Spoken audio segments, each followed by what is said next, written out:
Kylie Jenner was thrown back after her Jordyn Woods lip kits were put on sale.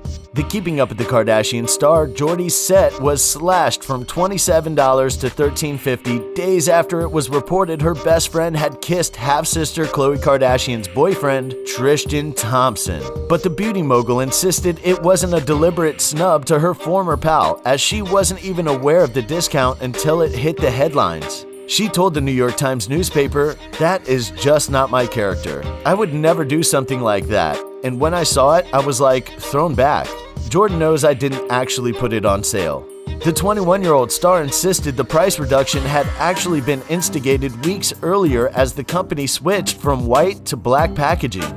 It was recently claimed that Kylie had been seeking out a wider circle of friends following the controversy surrounding Jordyn, who has moved out of the house she shared with the Life of Kylie star. But insiders have also insisted none of Kylie's family have pressured her to end her friendship with the model.